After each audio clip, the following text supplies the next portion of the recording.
Assalamualaikum warahmatullahi wabarakatuh. Perkenalkan, nama saya Zulfikar Ahnaf Nurafisena dengan nomor urut 10. Perkenalkan, nama saya Muhammad Iqbal Airlangga, nomor urut 22. Kami akan membacakan teks eksposisi yang berjudul KPK duga suami Zaskia Gotik terima aliran uang korupsi pembangunan gereja di Papua. Sirajuddin Mahmud swasta saksi hadir dan didalami pengetahuannya antara lain terkait dengan dugaan adanya aliran uang dari salah satu tersangka untuk keperluan pribadi saksi, ujar pemberitahuan KPK Ali Fikri dalam keterangannya. Adapun uang yang diterima dari salah satu tersangka yang dimaksud berasal dari pembayaran fiktif pembangunan gereja King Mil 32 tahap 1 tahun 2015 di Kabupaten Mimika. Ali menambahkan, Sjaruddin sendiri usai diperiksa tim penyidik KPK enggan membeberkan materi pemeriksaannya. Dia menyebut sudah menjelaskan apa yang diperlukan penyidik untuk membuat terang peristiwa pidana ini. Saya datang memenuhi panggilan KPK. Keterangan yang dianggap dibutuhkan dari saya sudah saya sampaikan. Nanti lengkapnya tanya ke penyidik. Yang penting sudah saya sampaikan semuanya, kata dia usai diperiksa. Sebelumnya, Sjaruddin Mahmud, suami penyanyi Zaskia Gotik, Makir alias tak memenuhi panggilan penyidik Komisi Pemberantasan Korupsi (KPK). Sedianya Sjaruddin Mahmud diperiksa sebagai saksi di gedung KPK pada Senin 9 Oktober 2023 kemarin. Sjaruddin tercatat bukan kali ini saja manggil panggilan. Dia pernah manggil pada pemeriksaan Rabu 20 September 2023. Atas dasar itu, Ali meminta Sjaruddin kooperatif terhadap proses hukum. KPK ingatkan untuk kooperatif hadir pada pemanggilan berikutnya, kata Ali.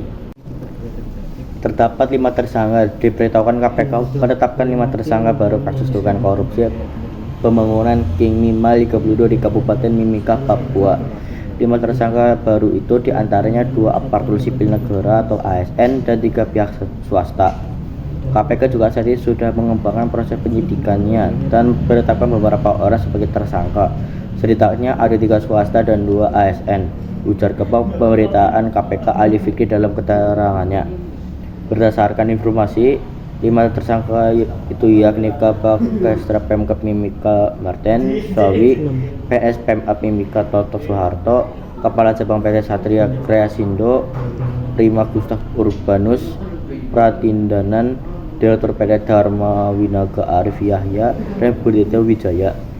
KPK juga mengajukan pencegahan ke luar negeri terhadap Bupati Mimika Eltinus Omaleng. Ali mengatakan masa pencegahan ke luar negeri dilakukan selama 6 bulan hingga Januari 2024. Selain Eltinus, KPK juga mencegat Toto Soeharto, Gustav Urbanus Pratindanan, Arif Yahya, dan Budianto Wijaya. Diketahui Hakim Pengadilan pada PN Makassar memvonis lepas Eltinus Omaleng terdakwa kasus dugaan suap pembangunan gereja King Mima 32 di Papua. Vonis lepas dibacakan pada Senin 17 Juli 2023. Kami menghargai putusan majelis hakim dimaksud, sekalipun kami juga akan segera mengambil sikap dan langkah hukum berikutnya, sehingga perkara tersebut saat ini tentu belum memiliki kekuatan hukum tetap, ujar Kepala Pemberitaan KPK Ali Fikri dalam keterangan Senin 17 Juli 2023. Ali mengatakan pembacaan vonis terhadap Eltinus Omaleng sempat ditunda 2 kali.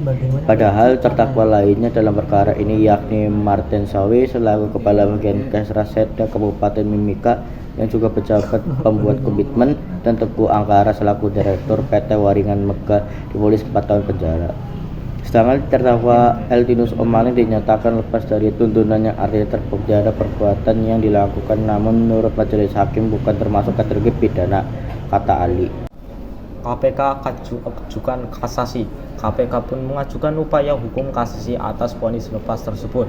KPK menyerahkan memori kasasi melalui Pengadilan Tipikor pada PN Makassar Jumat Dalam memori kasasi tersebut, KPK menguraikan alasan pengajuan kasasi. Salah satunya yakni saat pembacaan vonis, hakim tidak membacakan pertimbangan hukum yang menjadi dasar pokok dari putusan.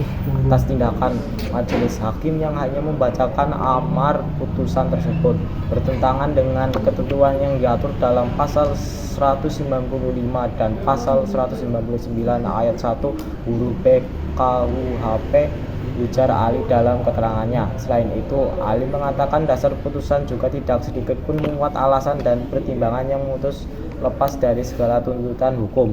Pertimbangan putusan juga tidak sesuai dan bertolak belakang dengan fakta hukum yang diungkap tim jaksa selama proses persidangan. Dalam persidangan, sebagaimana alat bukti yang dihadirkan tim jaksa dengan jelas menerangkan perbuatan terdakwa yang dengan perintah dan diketahui serta dikehendakinya untuk melakukan korupsi pembangunan gereja Kilni Mile 32 yang mengakibatkan kerugian keuangan negara, kata Ali. Atas dasar itu, Ali berharap majelis hukum kasasi mengabulkan permohonan KPK dan menyatakan Eltinus Omaleng bersalah dan dikembalikan ke dalam tahanan. KPK berharap majelis hakim pada Mahkamah Agung Republik Indonesia dengan memutus dan mengabulkan permohonan kasasi tim jaksa sebagaimana amar tuntutan dengan menyatakan bersalah dan dipidana penjara selama 9 tahun disertai membayar uang pengganti 2,5 miliar rupiah dan pidana tambahan berupa pencabutan hak untuk dipilih dalam jabatan publik. Ali menandasi. Teks eksposisi KPK duga suami Zaskia Gotik terima aliran uang korupsi pembangunan gereja di Papua. Unsur kebahasaan dari teks tersebut. Yang pertama ada pronomina non persona. Contoh pronomina yang ada terletak pada teks di atas ialah ini. Kalimatnya ialah ini adalah buku favorit saya. Pronomina personal. Contoh pronomina yang ada terletak pada teks di atas mereka. Contoh kalimatnya adalah bisnis mereka sedang berkembang pesat. Konjungsi ada dua. Yang pertama konjungsi dan yang terletak pada kalimat saya suka makanan pedas dan juga manis. Hari ini cerah dan panas. 2. Konjungsi atau yang terletak pada kalimat kamu bisa memilih warna merah atau biru. Apakah kamu ingin kopi atau teh?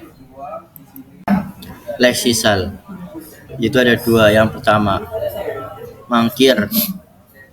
Kalimat contoh Sirajuddin Mahmud telah 2 kali mangkir dari panggilan KPK pada 9 Oktober 2023 dan 20 September 2023. 2. Kasasi. Kalimat contoh KPK pengajuan upaya hukum kasasi atas vonis lepas yang diberikan kepada salah satu terdakwa dalam kasus ini.